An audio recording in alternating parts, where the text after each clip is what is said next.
I think we finished the first arc.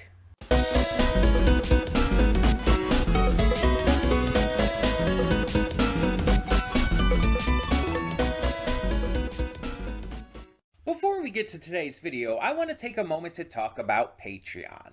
That's right, we are on Patreon now, and we have a bunch of tiers with a bunch of great rewards. You can subscribe and get things like early access to all reactions, depending on your tier, depends on which reactions you get early access to. You can vote on polls exclusive to patrons that will help determine future reaction series and more. You will get to just have various choices in terms of like getting to choose future reactions I react to, getting to choose first impressions I check out, all kinds of different rewards, and possibly more coming in the future. We're still new at this. We're still figuring things out. It's a process. It's a process. But we have multiple tiers, so whatever you would be able to donate, if you're able and willing to donate, is appreciated. It helps me out, it helps the channel out, it helps us grow. It's going to help just, standardly. It's just something new to check out. Plus, if you like getting the reactions early, that's also a plus. But it is optional. If you're unable to do it, that's completely fine. All reactions will come to YouTube just a little bit later, a week later or so. So that all being said, thank you as always so much, and let's get on with today's video. With all of that being said, hey everyone, welcome to Princess Gay. I'm your host Connie, and today we are here with my blind reaction to Sanda, episode 7. And like I was saying in the cold open, I think that last episode might have been the conclusion to our first story arc of the series. And the reason I'm saying that is because it feels like it kind of wrapped things up with that storyline for now. And with the introduction of this old lady, I forgot exactly what her position was. And with the just way the battle with the principal ended, our girl being brought back into the school after everything and having the, having been fully reunited. It's like, it feels like the close to an arc.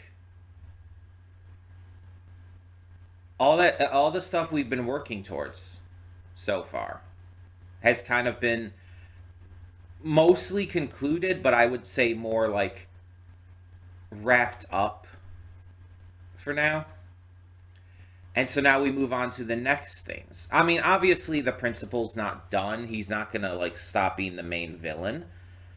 But he's probably going to take a little bit of a backseat for now.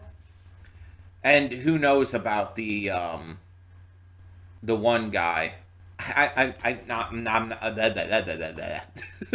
can't speak. I'm not remembering names very well right now. But the guy who was part of the unit that was after Santa and all, who kind of became their ally, at least temporarily. Yeah.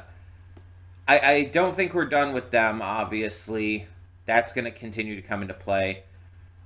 I'm not 100% sure what to expect next.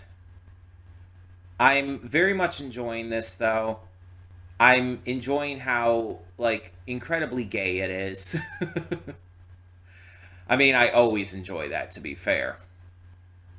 And I hope that it continues to be as good going into this next arc as it has been.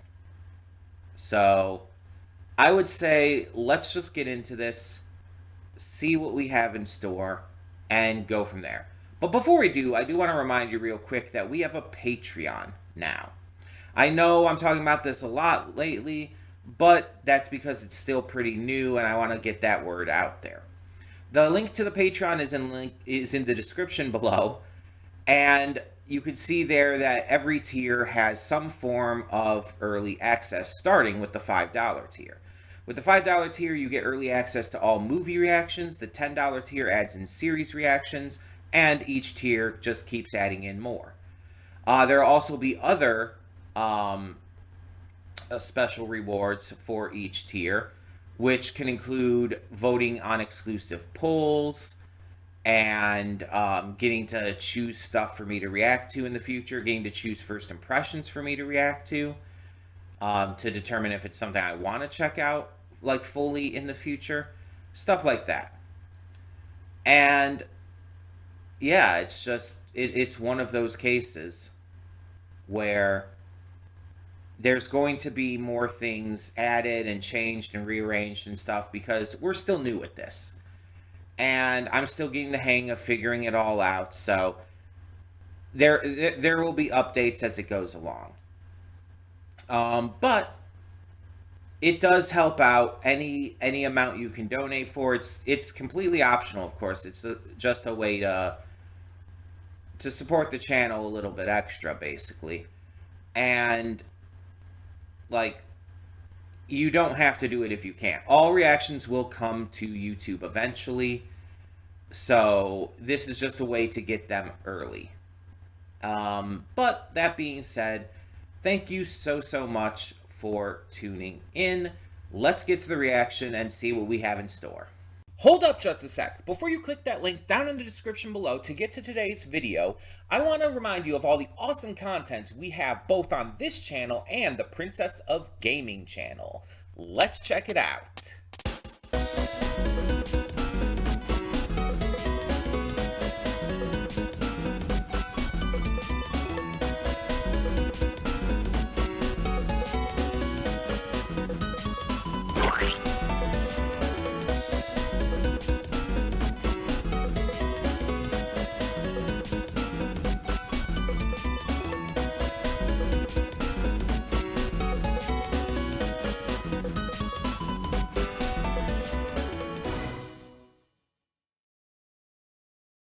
Welcome to the Afterthoughts, and we'll begin with spoilers in 3, 2, 1, now. So, obviously your instant thought with all of this is supposed to be like, oh, these class 10 kids are crazy. They're psychopaths, they're murderers, self-admitted murderers, and now they're asking to take Santa's thumbs, referring to them, even like when asked, oh, what would you do with them, referring to the thumbs as toys, and just, just showing them as crazy. But based off of everything we know about this series, about the world within it, specifically, again, Japan, and how these laws have like affected everything, there's a part of me, and maybe this is just wishful thinking, I'll fully admit that could be the case, but part of me is wondering why these kids are like this. And don't get me wrong, there are absolutely kids who, for one reason or another, can end up having psychosis. They can end up like being really deranged due to mental illness and other such factors. But another factor that can cause stuff like this is trauma and stress. And if anything is going to cause kids to like become like this, wouldn't the idea of like this world, this society that has these like really harmful ideas and like views on youth and on children and whatnot, and all of the control that they have over these children and forcing them to like adhere to their ideals, their lives being forced in a certain direction to the point where even their marriages are preordained and all. Is this not like a reason that these kids might have, let's put it bluntly, lost their fucking gourds? Is that not a reasonable like cause for them to have gone insane? They've been treated basically as objects. They're not even really seen as human anymore.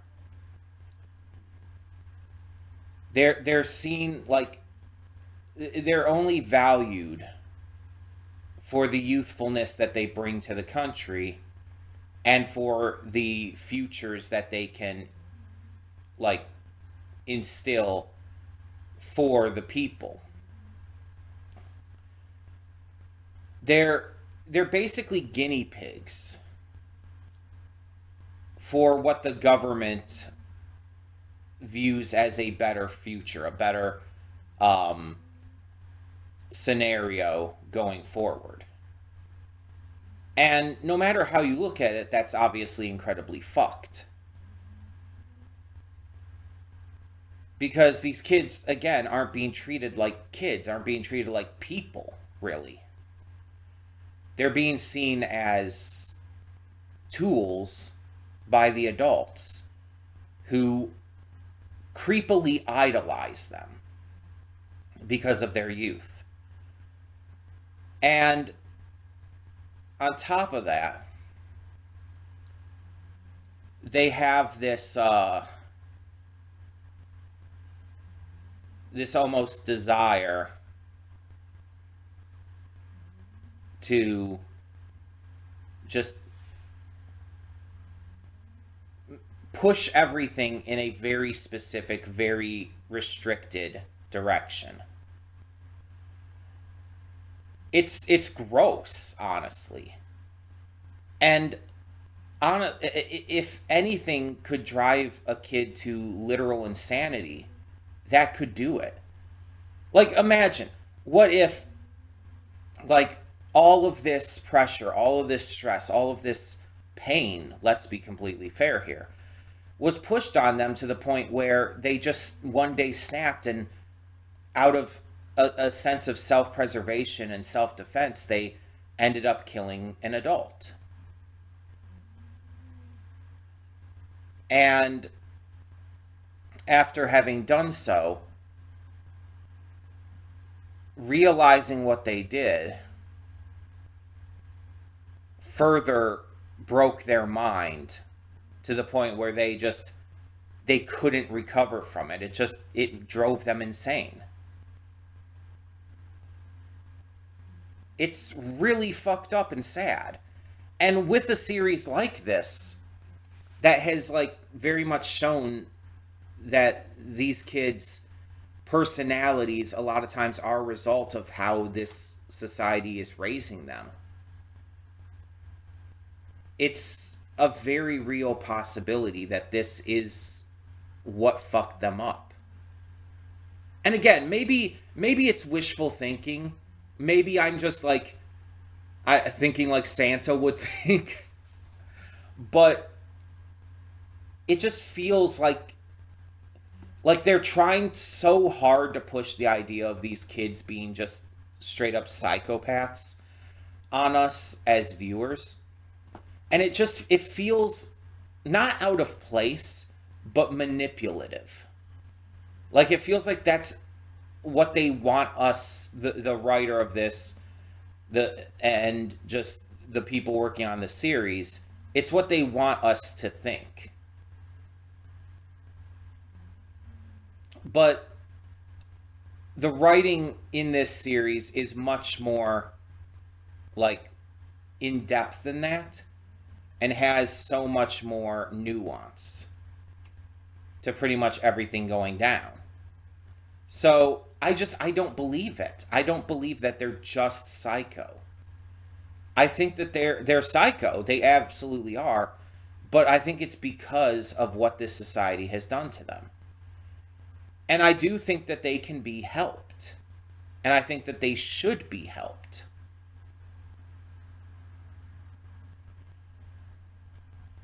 I mean, I hope that they're not beyond saving. And I hope that they are able to be, saved from this, like, tragic, horrible, like, situation and mindset that they're in. I don't know how that would occur, but there's been all kinds of crazy stuff in this series, so who knows? Um, but yeah, we get a lot more of Nico in this episode, which is good because I wanted to see more of her. And like as like wild as she can be a lot of the time, even she's freaked out by them. Like before she even like directly said to Sanda that she was scared of them, it's like you could tell by the way she was like saying like, oh, we should head out and all of that jazz. You could tell she was scared, like probably more scared than she's ever been. Honestly. um and it's very clear that her attitude and personality regarding all of this and the way she acts, like, let's be clear, it's very clearly a coping mechanism, and that goes in line with what I was saying about like the kids of this school being just so aggressively fucked up by these adults that they're just not in a good place. It's affecting them all. And while Nico compared to others seems to be, mostly fine, like she hasn't like gone into a negative headspace or anything. She's just kind of overcompensated. She's become a little too positive to the point where it's not even just that it's like off-putting or anything, but that it's dangerous to her because she takes things so softly and at such a lackadaisical approach that she doesn't entirely pay attention to everything around her, and that's why she bumped into the girl in the first place. So yeah, um, I think that she needs to find her own help as well. I think that's just kind of the ongoing theme of this. Um, but yeah, I'm very curious to see where this goes, and I'm hoping that I'm right. I'm hoping that I am correct about what they're gonna do with these kids because I just instantly feel bad for them. So we'll see how that goes. But Oshibu like berating the dude till he like just has to tell him how pretty he is was wild. And I love his response afterwards after he finally is calmed down. He's like, "Bitch, you ain't telling me anything I already don't know." He's like, "I know all of this already. I know how pretty I am. I know how gross and ugly Santa is. It's like you're just gonna have to stay here as my spy from now on." And it's just like, okay.